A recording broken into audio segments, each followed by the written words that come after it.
Well, last week, we invited leaders from both the Asian-American and Latino communities to join us for an in-depth conversation on the issues and challenges facing them in Oklahoma. Tonight, Susan Cadot continues that conversation to help find solutions that can benefit everyone. Thank you, Rich. Yes, we are back with our panel of guests to talk more about racism in America and in Oklahoma. And I want to introduce our panel to you. We have Dr. Raul Font, who is president of the Latino Community Development Agency. We have Tuot Nguyen, who is the executive director of the Asian District Cultural Association. And then we have Jorge and Brenda Hernandez. They're community relations and co-founder of Tango PR. Thanks to all of you for being with us.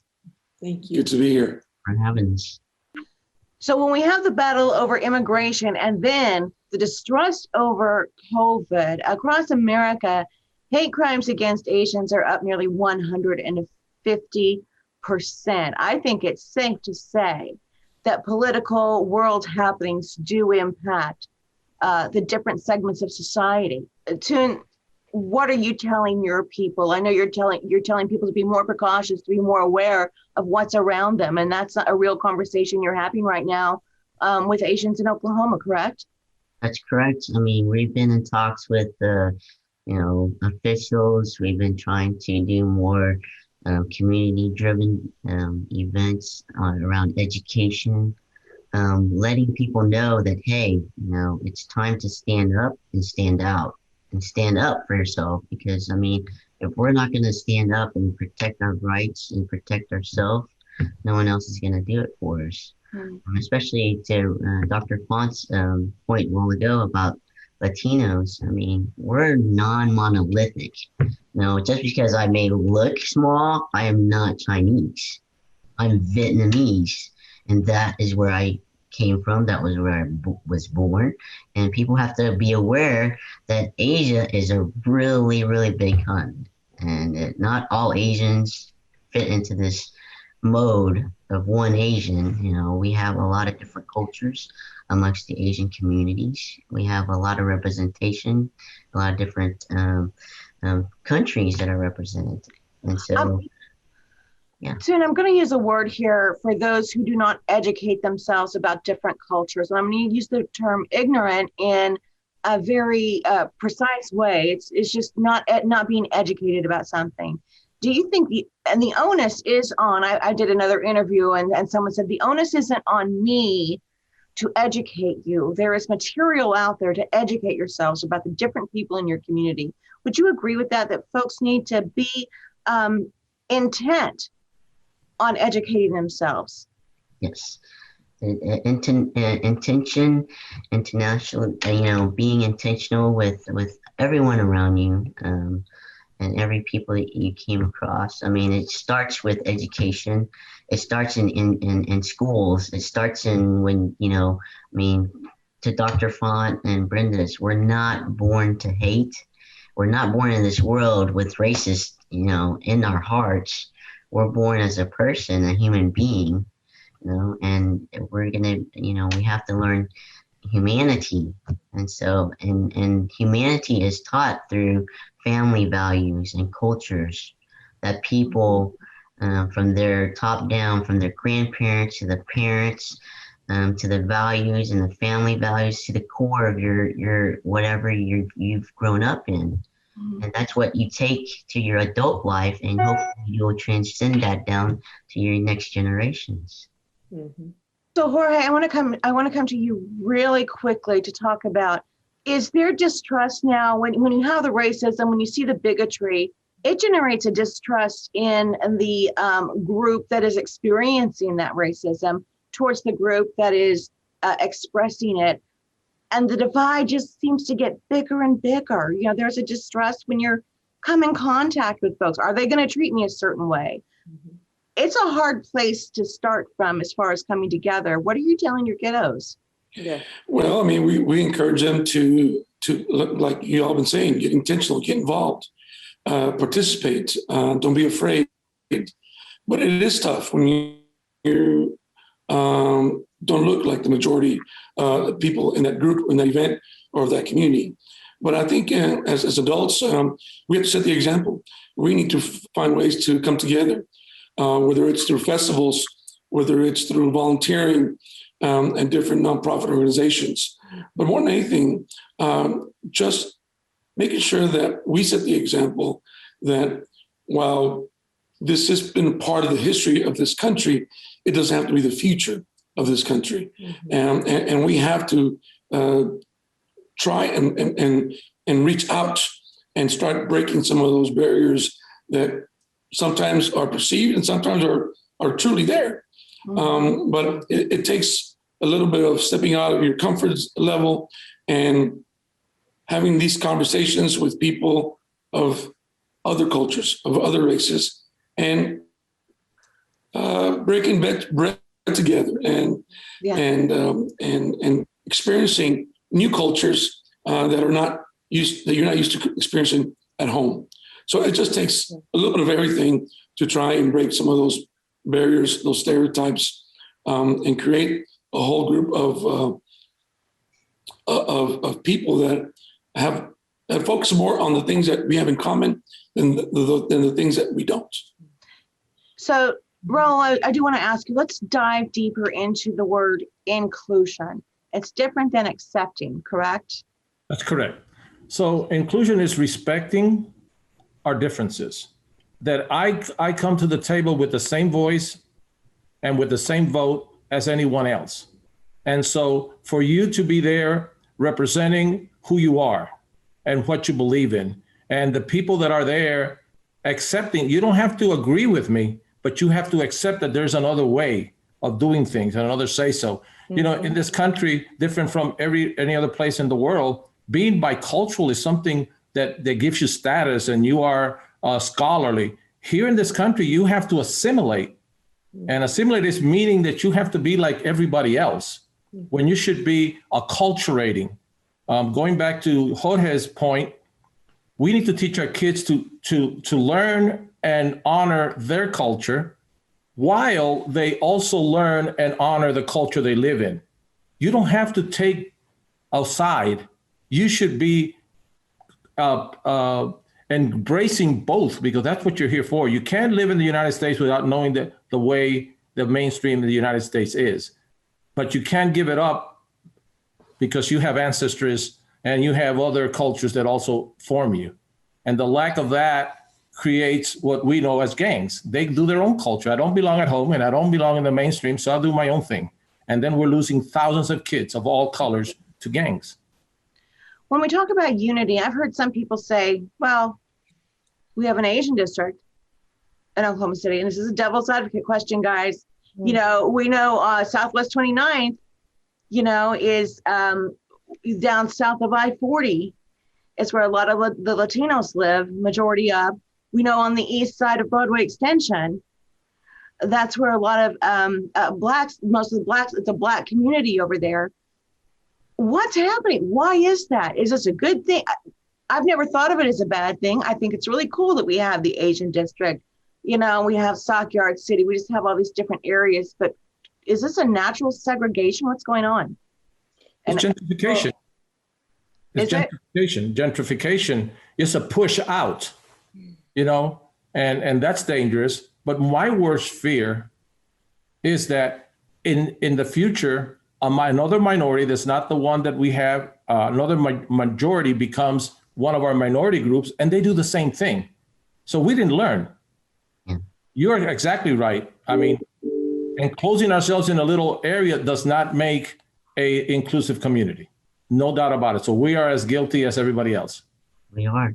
But I think, like, to Dr. Font's point and Susan, I think that we, you know, if we can, you know, just like Brenda and Jorge, what they mentioned earlier is having festivals where we include everyone. We have an Asian district, but if you look at our Asian Night Market Festival, we invited the Latino community to come and perform. We invite everyone in the community. It's not just an Asian district where it's an Asian festival where only Asians come. It's for everyone. And so same with the Latino, we had one of our board members help the Latino community with their burrito eating contest last year at their Latino festival. I Yeah, he mean, won we too. have Where are my we, Tums? we're working together in ways, and we're finding creative ways in which our communities can be brought together and not divided apart, especially also in the Black community. When incidents of the Black Lives Matter, we stand in solidarity with each other, and staying together is the most important, the thing that we want to hone in on, and not just spreading the message, hey, well, you have an area here, you have an area there, you have an area there, so that's your area, that's my area. No, it's everyone's area. It's just that we have unique features, gentrification that's happening in our city. But it's not to say that, there isn't Latinos that live in the Asian district. Actually, there's a huge population of Latinos that live on the north side as well as the south side. So to that point, there's some variety and mix. And so I feel like there's culture to be said everywhere and not just in one location. And maybe these are my assumptions because I have a very diverse neighborhood myself in Northwest Oklahoma City, and Oh yeah. I feel really cool. And Brenda, there are a lot of events that maybe people don't know about that can Yes. help them a long way of educating themselves. Yeah, no, and I've seen how the demographics have changed in these different neighborhoods. When I was in high school at US Grand High School, I mean, I was only one of 20 Latinos in the high school. Now it's, I don't know, the percentage, 90% Latino. But what started happening in all of these neighborhoods, different groups were migrated into the different areas, but the people that lived there started moving out. They started seeing that, oh, these people are coming in. And I think they did it out of fear. I think that's where all this comes down to, the unknown. They don't know this new culture, and they're coming into the schools. And, do I want my child interacting with these kids, these brown kids, these Asian kids, these Black little kids? Do I want that? And many of them decided, no, I do not want that, and moved out of these areas. So inclusion would help that. The more people get to know a varied group, the more their children, the next generation, it's going to be less and less of an issue, hoping, God willing. Yes. And Well, Crystal, we have a child care, and our child care is in our building, one of them. And we have surprisingly a lot of mainstream parents wanting to be in our building because they want their kids to be bicultural and bilingual. So there's a hope out there, and I'm hoping it spreads quickly because that's what we want. And I know when you asked about what do we tell our kids to help with this issue of racism, I know that I tell my kids, not everyone is the same. And I'm always talking to my kids, and by setting the example of having personal friendships with different cultures, in our community, and letting them know, look, they do not all think this way. They are not all hateful. There's a lot of good people out there, and you need to know that. And because they need to hear that. I don't want them to think that everyone is the same, and not even try to create some friendships there. We've got to instill that hope in our kids. It starts with our kids. it comes from a place of goodwill, I think, toward men. And to that issue, and we're wrapping up, the Oklahoma City Mayor David Holt is making some initiatives and some moves in there. Is it enough? What needs to be done? Toon, I'm going to start with you. I know you're most recently with him for the observance of the shootings in Atlanta. How's he doing? Great. We're there are talks, and we are in talks to be able to come down with like some plans, some action plans, some actionable plans, creating an Asian community group to talk about, the hard issues, to educate our community that, hey, when is it okay to stand by and when is it okay not to stand by, to see hatred happening, to see violence. I mean, our community is a fairly friendly community, and maybe we're underreporting a lot of things, or a lot of our Asian cultures is that we let things go. But there are times where we need to stand up to say, hey, this needs to be reported. This needs to be in a documented so that violence doesn't occur in our city. Because overall, we want the city to be actually a very diverse and to live by that one OKC values. But to be able to get to that point is everyone knowing when to stand up and when not to stand up. We have that bystander trainings that we want to do, but also we want to make sure that our children, our generations to come of Asian Americans are embracing their culture. And the only way we can do that is having festivals and cultural. It's really, really important that culture and arts is integrated in schools and a lot of the things, because by way of arts and culture is how we can express and alleviate some of our, emotional mental illnesses that could address some of that, but also it could alleviate some of our misunderstandings amongst different people.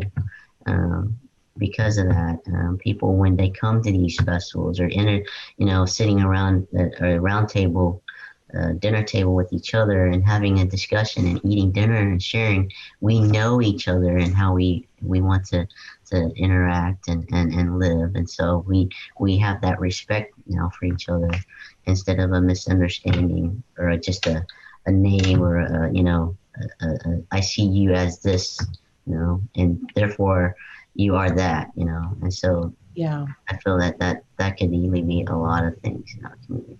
Yeah, and that kind of goes with what Brenda just said. Jorge, Brenda, I'm going to let you share your last thoughts. This is statewide.